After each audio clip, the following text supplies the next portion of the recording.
Dark Souls 2, the game that half the internet told me to skip. You know what? I kinda wish I'd listened. But let's buckle up, because we are going deep. Like I went deep in your mama.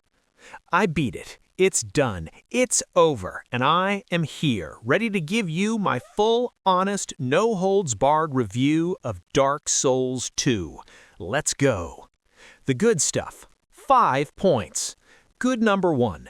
The journey actually hits. Okay, let me start with something I did not expect to say. Dark Souls 2 as a journey, as a pure, raw you versus the world experience, it works. It genuinely works.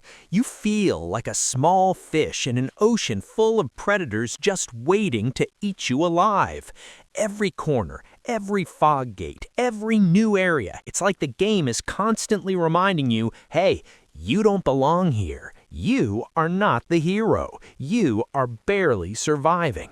And that feeling, that specific feeling of overcoming impossible odds against monsters and giants, that's powerful. That's what keeps you coming back. And for me, a first-time Soulsborne player who actually finished this thing, that sense of accomplishment at the end, genuinely earned. I will give it that. Good number 2. Build freedom is actually incredible. Now, I gotta talk about my build because I went all in on daggers.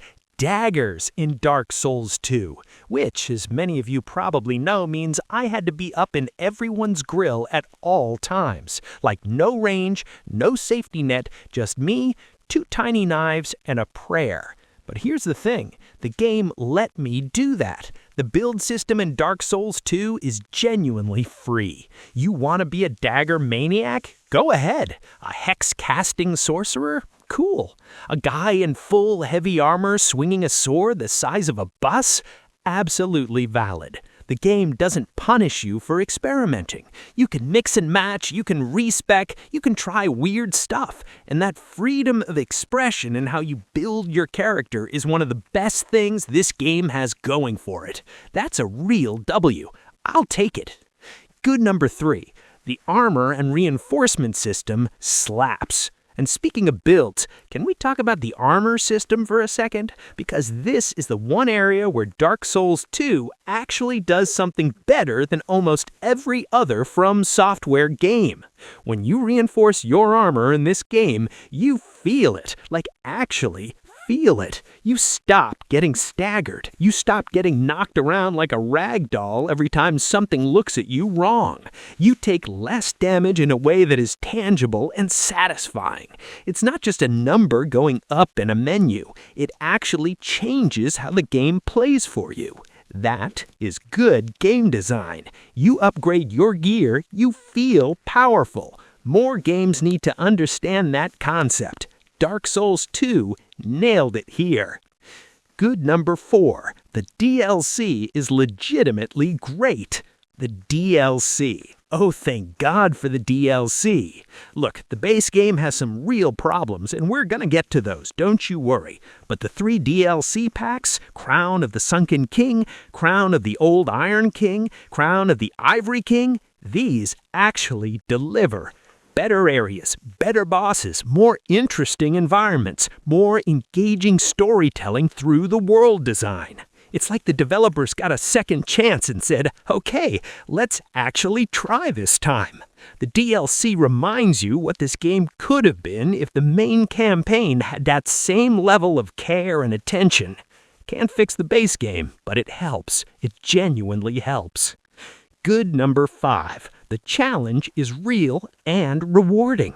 And finally, cred where it's due. This game is a challenge. It lasts a long time, it makes you work for every single victory. And when you finally put a boss down after your 15th attempt, there's a satisfaction to it that very few games can replicate.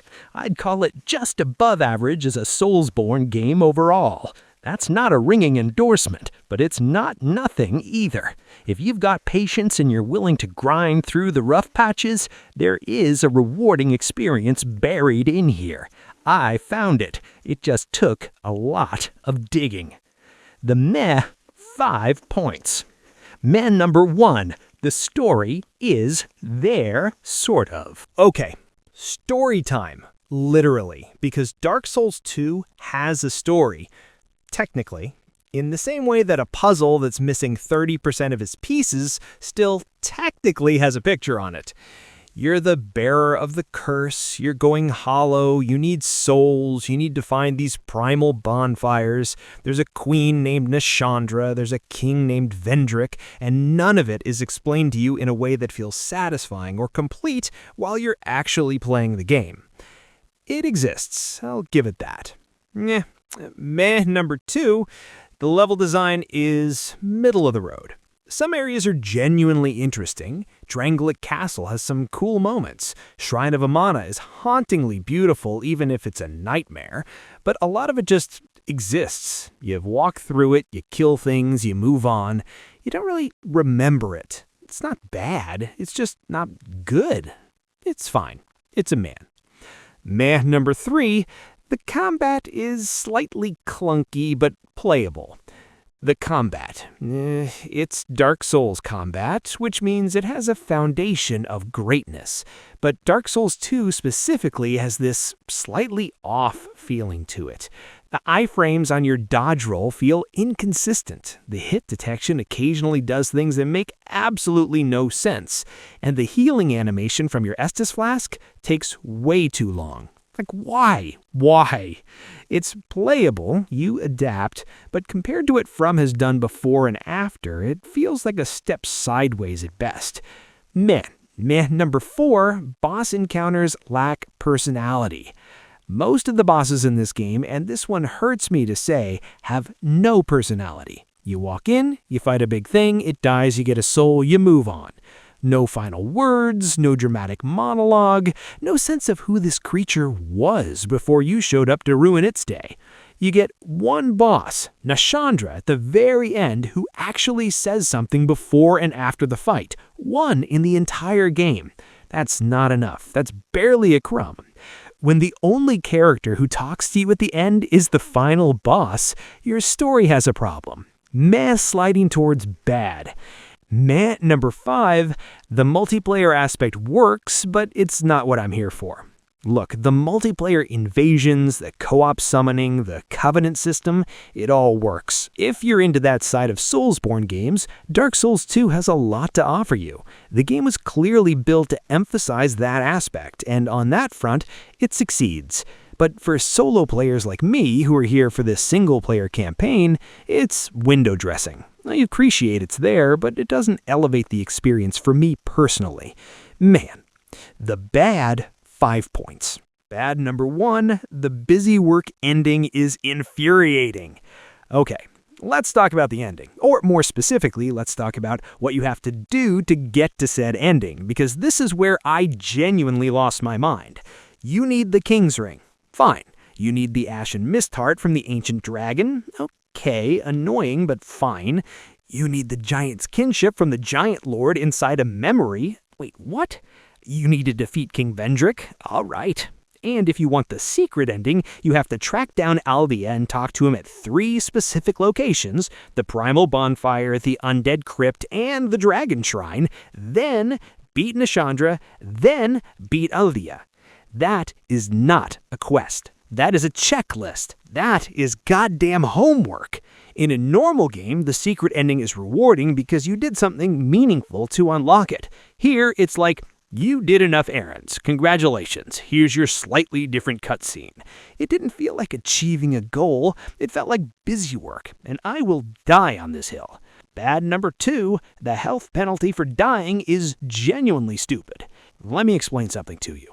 Every time you die in Dark Souls 2, and you will die constantly, that's the game, you lose 5% of your maximum health. So the part that killed you, now you're going back into it with less health than before. How does that make any sense? You're already stuck, you're already struggling, and the game's response to that is, let me make you a little bit weaker. That's not challenge design, that's punishment for playing the game. And the human effigies that restore you to full health, rare. Incredibly rare, like finding a good parking spot in downtown Manhattan on a Saturday rare. A mechanic that makes a hard part harder every time you fail it is not good game design. It's frustrating for the wrong reasons. Bad. Just bad. Bad number 3, the story is locked behind items nobody will read. Okay, this is the one that makes me genuinely angry. The story of this game is locked behind item descriptions that you have to read in your inventory. There are people, actual human beings, who loved this game so much that they wrote books to explain what the story means from their point of view, because the developers didn't do it. They didn't tell us. They made a whole entire world with kings and curses and ancient gods and undead armies, and they expect you to piece it together from the flavor text on a ring you found in a chest behind a skeleton. Having your fan base write the story for you is not a feature. It is a failure. If I need a YouTube video, a wiki page, and a published novel to understand what I just played for 60 hours, your storytelling has failed.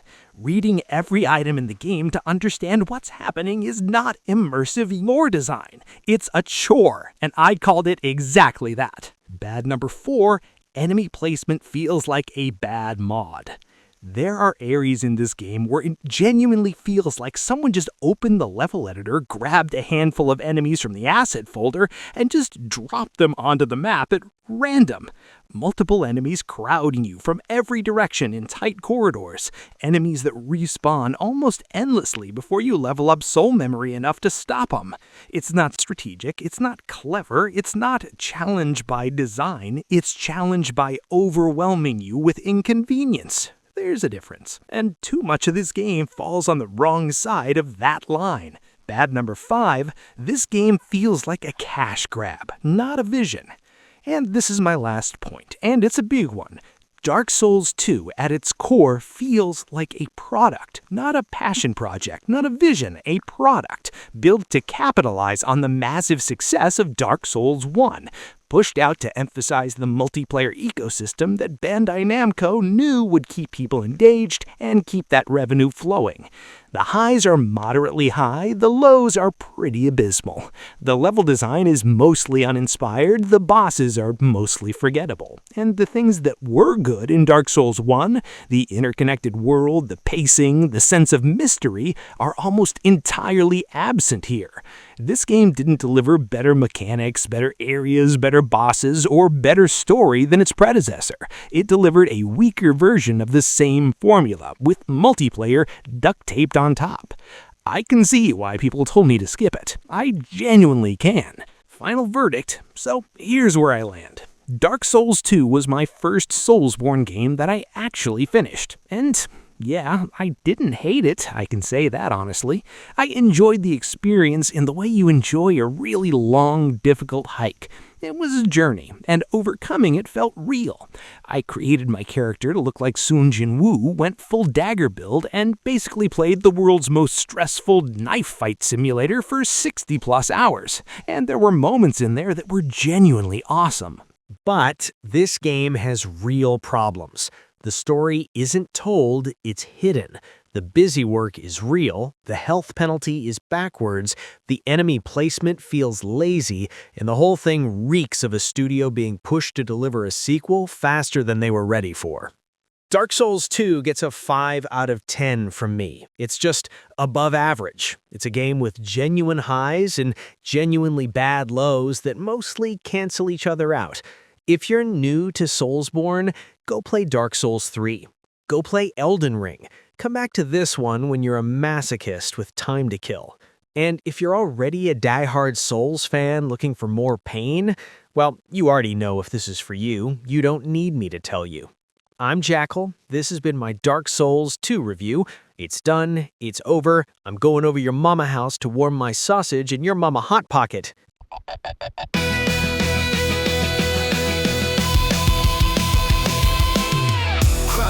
On a head and won't bow. They called me king, then left me for dead. Said we'd rise together through the fog. Now your hollow grin marks what we said. Shared flat strength, but not my will. Majula's wind carries whispers of lies. I count my breaths like stolen souls, while trust turns brittle behind my eyes.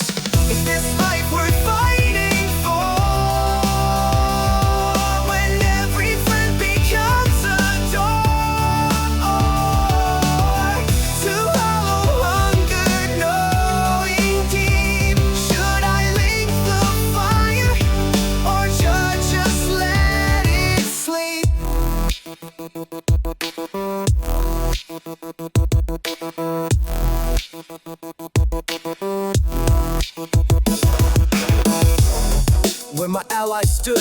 your armor clatters with no one inside. I chew on memories like dried meat. Paranoia's feast I can't deny. This blade drinks more than blood these days. It sips my doubt and spits out flame. The curse don't care if I win or break, but I'll carve my name in this godless game. Is this life worth fighting?